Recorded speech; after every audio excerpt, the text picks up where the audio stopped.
the O'Connor mansion. Here we are looking at the two original photographs of the exterior of the house taken in 1896 or thereabouts. These belong to the end columns in two pairs that support the front porch. In the remodeling, they were removed and have been all placed within in the art room, which will be point 30 on our tour. A lot of the exterior windows were also replaced and put in that location. That room now has 12 of the 8-foot windows. Though as we see in the photograph, each of the windows were shuttered, none of the shutters exist any longer.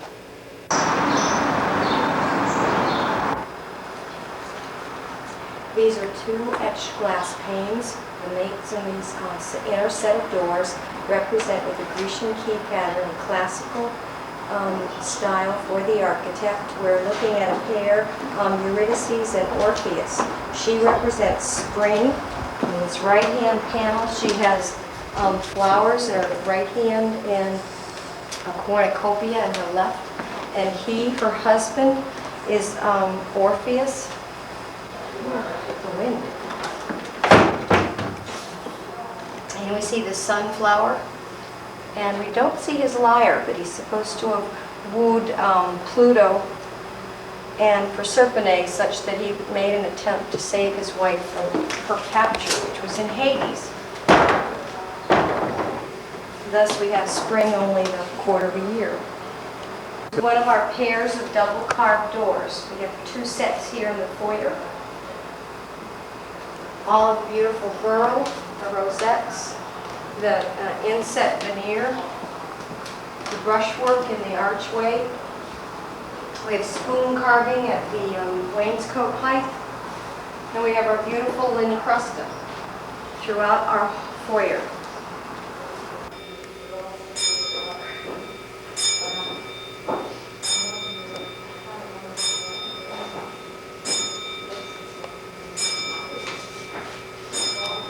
Dorothy's out there if you want to go.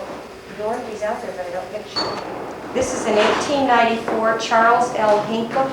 Its diamond-shaped ornamentation and detail has a Japanese flavor. We've discovered that it was recorded and referenced in the 1989 Hamada and Larson Painted Ladies Revisited. It is a faux on wood and marble. And the small inset is because of the coal burning. The piano is an antique square Steinway. It's the grand piano is a square. It has set the tone for this particular room. This has now been called the music room. In the 91 showcase, it's all being presented to you via Myrna Baldwin design. The doorway behind goes to Judge O'Connor's library. We need to note the beautiful paintwork and the 13-inch crown molding throughout. Throughout the house, the designers wanted to respect the architectural detail of the building. They wanted a comfortable, contemporary feel, blending the gracious old proportions with functions for today. We got the proper glow in the embossed lincrusta here in the foyer. Our artist put a deep brown and taupe undercoat. She glazed it, varnished it, and gave the top band a gold paint treatment. We're looking at the Bradbury and Bradbury art wallpaper as well, which has an ornamental ceilings and a frieze around the edge adjacent to the top crown molding. Here, the designs were chosen from the San Francisco showroom, produced in Venetia in a silkscreen papered process, and painstakingly applied here in the foyer by the graces of Linda and Paul Dorsa, the owners of the Opera House in Los Gatos. These dark, jewel-like tones are in keeping with the Victorian period. The attributes of this arch, dividing the front foyer into the center foyer at the base of the grand stairs, lends credence to the architect. It's getting its Design from Sir Charles Locke Eastlake, 1793 to 1865. He was an English art historian, painter, and museum director. In his Hints on Household Taste, he prescribed simple classic lines and furniture with form following function. But obviously here we're seeing the high art of the wood craftsman in designing the square Corinthian column and all of the added detail in the arch.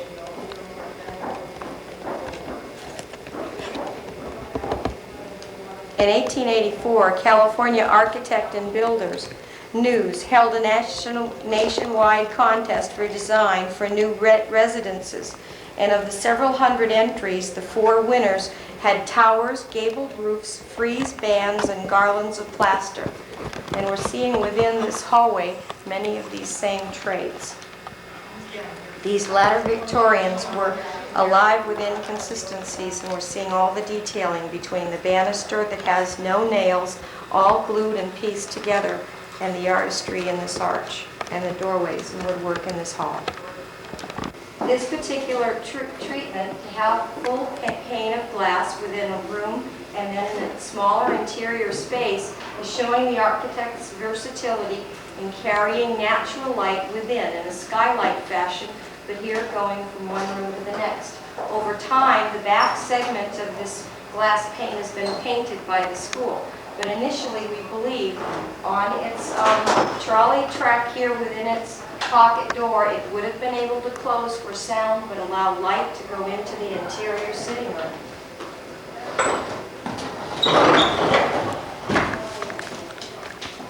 Mrs. O'Connor would have received guests of 2 in the small sitting room, and this large grand salon would have had multiple mixed men and women groupings, though the individuals in the music parlor would have been received by Judge O'Connor. There's the wheat chilled.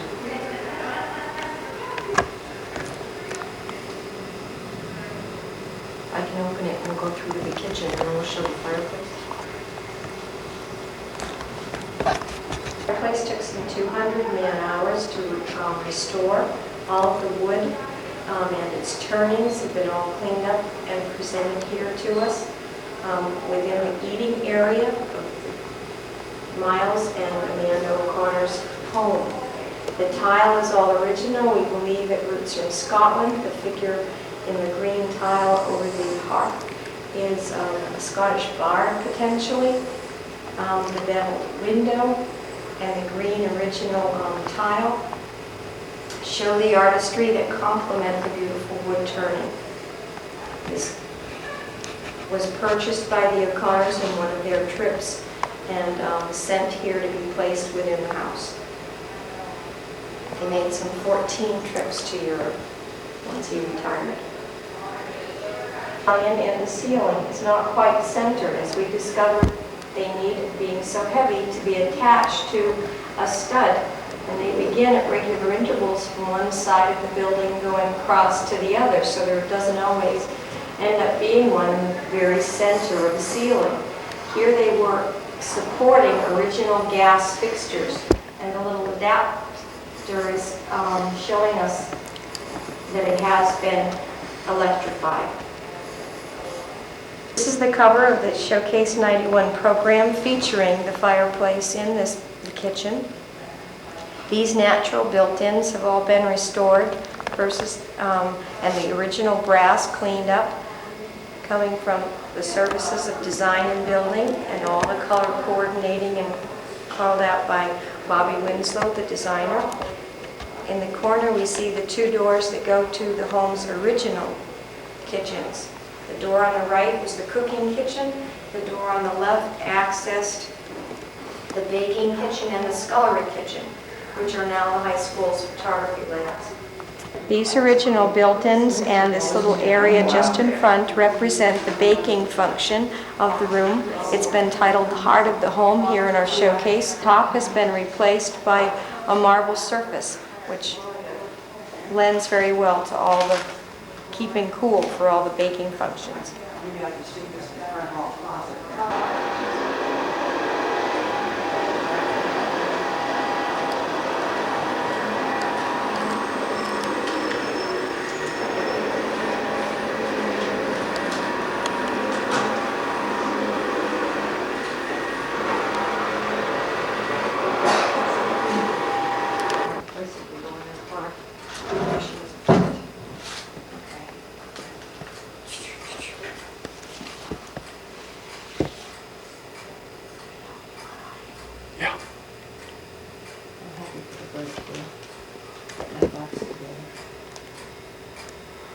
This is Judge O'Connor's library. It's designed here in Showcase 91 by Patricia Wesley. These beautiful, rich tones balance the quantity of deep wood tone. We see the beautiful East Lake stick patterned window with vertical panes in a 5 ensemble toward the grotto. We're looking toward the beautiful fireplace, which has the 2 small Corinthian columns scaled down from the entry porch columns and the inset below the mantel of the acanthus leaf.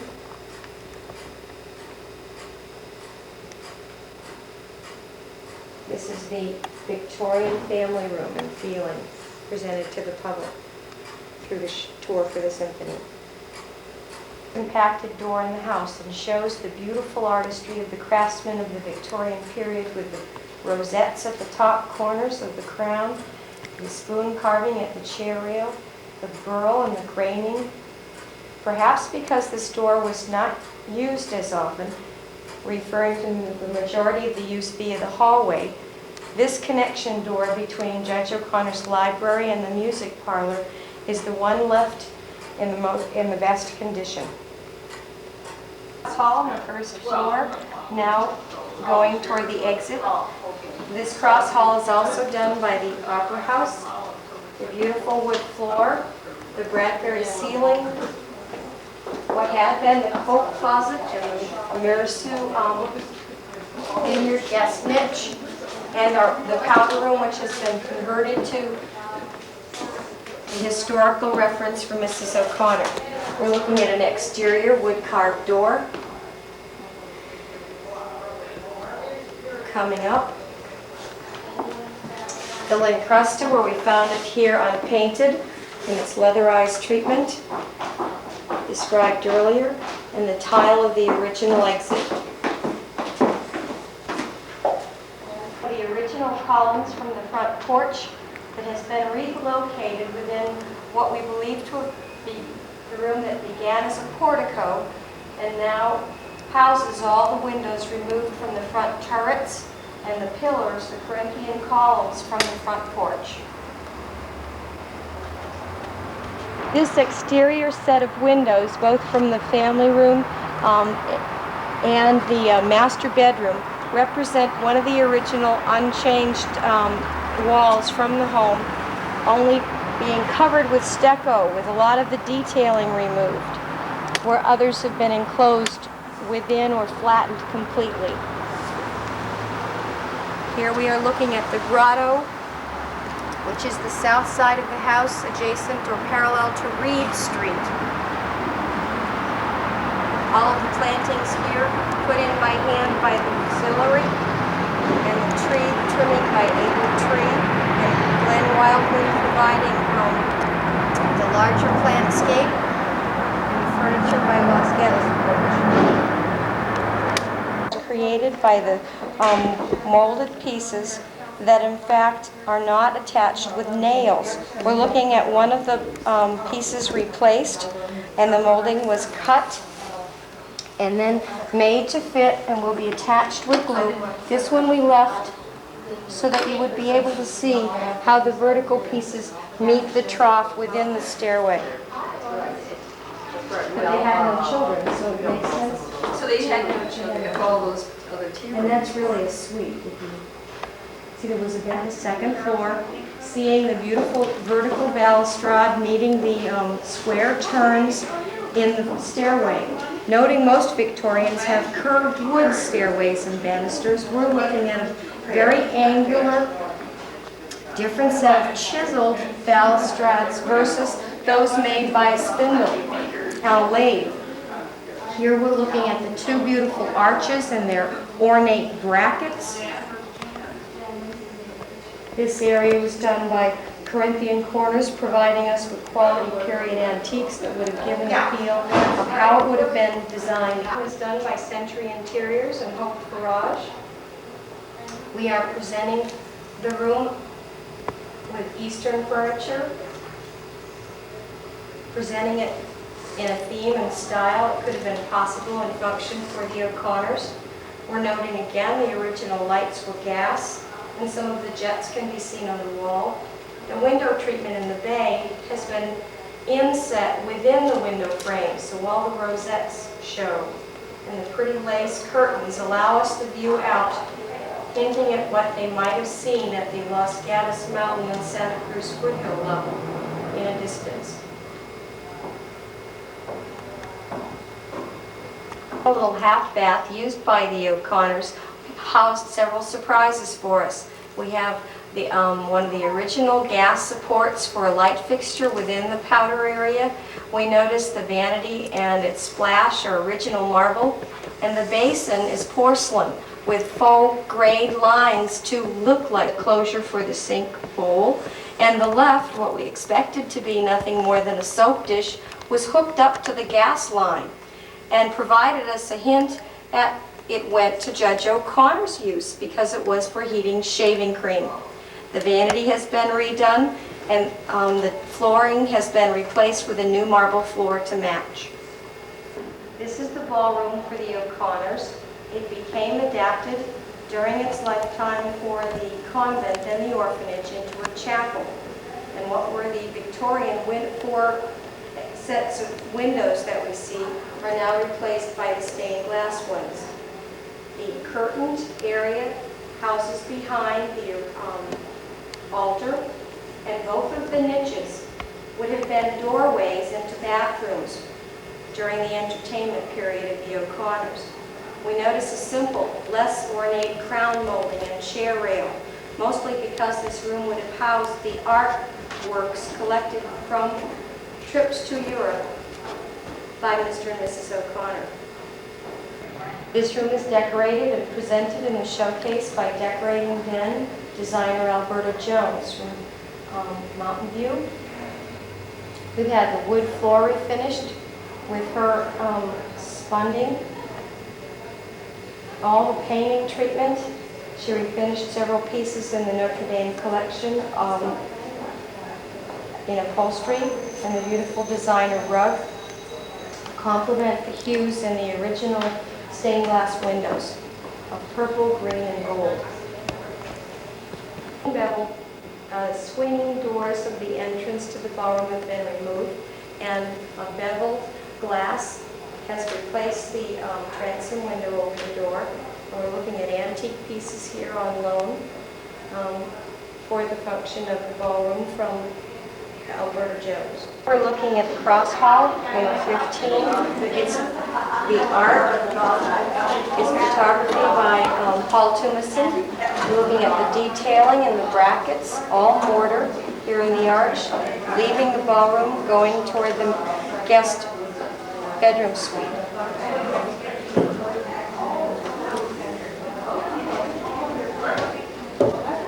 This is the day room of the guest suite, and noting the crown molding, and from left to right, we can see that this is not a support wall. It's been constructed to divide this one room in two.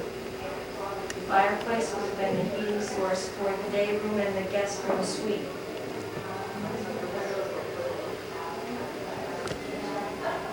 The wall was added to create a hallway for the school to access the adjacent wing. Floor, we see Le Palier, which is this landing area outside the ballroom, and we're panning the full two-story grand stairway. Our Victorian buildings are a natural treasure. They represent a rich heritage of craftsmanship that is hard to match today. People seek out the beauty of the past so to better have direction in their own progression through life. We're seeing shallow stairs where long skirts would have had to be pulled up very discreetly for ankles not to show. The detail of the craftsmanship and the artistry also labor-intensive, not available today. Yeah. Here we're looking at a dado treatment referred to as lincrusta. The heavy analytic paper has a leatherized treatment on the surface. In all the grand rooms, the patterns are some 18 inches from the ground first floor foyer to the second floor. We will shortly be leaving the grand rooms all used by the owners and entering the servants' quarters. The detailing on this door has very plain work on the reverse side facing the servants' quarters.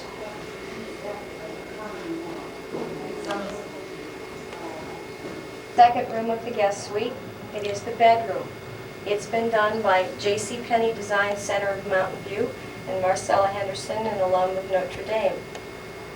Here we're looking at a very high chair molding and the vertical triple bead paneling. The plaid upholstered wall adds a feature for sound muffling. The beautiful carved door, the door frame, and what possibly would not have been a closet but a second arch, both entering in pocket door fashion from the day room.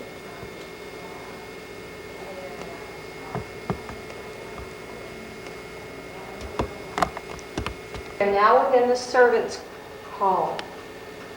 We've just crossed over from the bedroom of the guest wing through that same carved door, wood finished on the grand room side, to now the painted hallway and the simple door. The door frames come down in 2 feet in proportion and sequence in the servants' area. This is the door we just saw carved on the Cross Hall 17, presented by the San Jose Symphony. This door, now within the servants' quarters, has a plain panel, no rosettes or special carving. The tree is still quite exquisite. The proportions have changed and none of the carving is present in the set of 2 doors here presented within the servants' quarters. This is room 22, designed by Gail Allison, another alum of Notre Dame High School.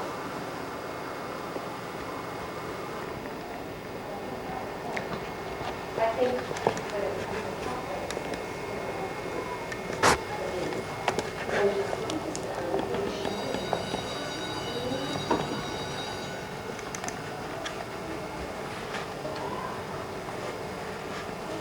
it's a little dressing room presented by Transition Homes. It was the apothecary for the O'Connors and the convent. It probably would have stored liquor and had control with a key via the Butler.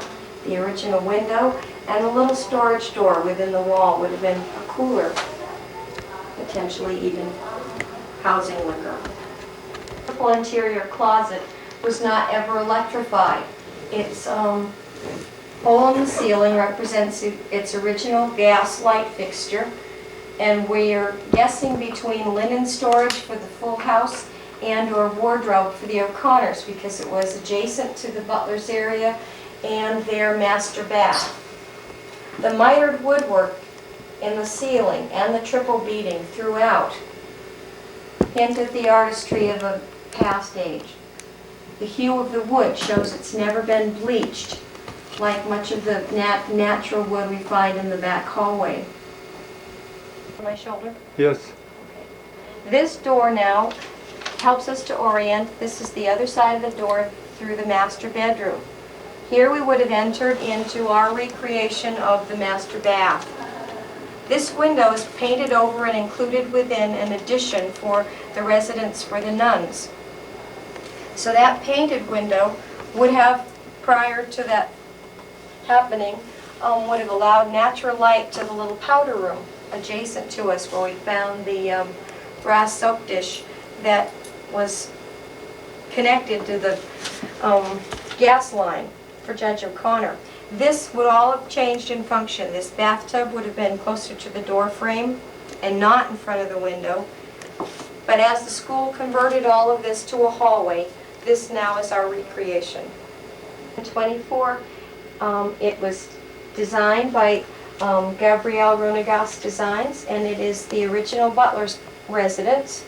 This natural built-in is some 3 feet deep, and yet you can see the proportions of the wardrobe closet compared to the door frame in the servants' quarters. So we're seeing within this room it coming down 2 feet. The ceiling has been lowered from its original 13 feet. Jerry Simmons has provided us with the electronics to design this room without a window as an in-home theater. Here we're looking at the utility stair in the servants' hall. This is the natural wood stain and the bent wood railing. We're looking at spindles that were turned on a lathe, very different than the grandeur seen in the front hall.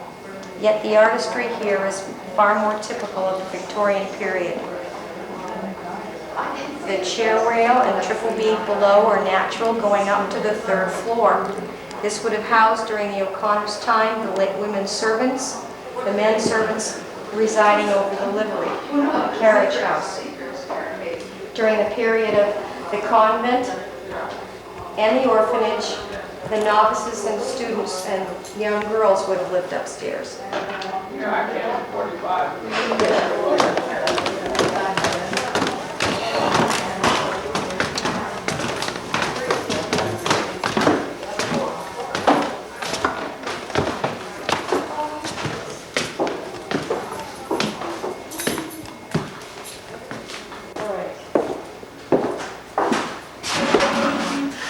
We are now on the 3rd floor in one of the small cells for the novices.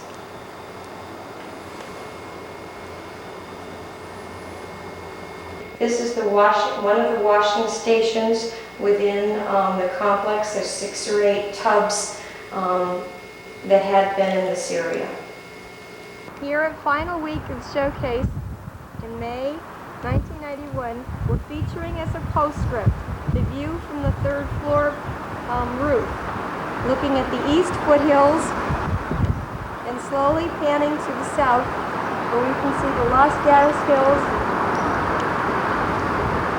We're viewing of the utility stairway looking up. We are now seeing the repair on the wall to the left. You can see the border changes. And the analytic paper has been changed in some 8 feet coming down just above the chair rail and the triple beam. The natural wood and the curved banister again, noting that the newel posts both here and upstairs were chiseled like the front stairs. The same designer that did the grand salon by the front door. This features original cabinetry, windows, wood trim, and these 3 natural built-ins, as well as the smaller proportional servant's doorway. And here's how it looked before. And this original set of cabinets were constructed to follow the natural curve of the wall. And we see a bay here. And beyond the window, which catches some of the natural light and brings it into the powder room that was referred to as the ladies' powder room, or the guest powder room coming in from the portico. Tile here in this room has been cleaned and replaced in its original location. The table was brought up from the basement, one of the Butler's and cooking function tables with its turned legs. All the tile has been added from Florida Tile and Rufo Tile installation service, and these were all donated to the school via Barbara Dunbar. As we're leaving the Butler's pantry, we're exiting via the staff route into our coffee function room, which was the original kitchen of the house. In the original kitchen room, which was not decorated by Showcase, we're showing you a few hints of the features: the entrance door to the kitchen, the original windows, and the chimney that the large stove would have emptied into as a flue.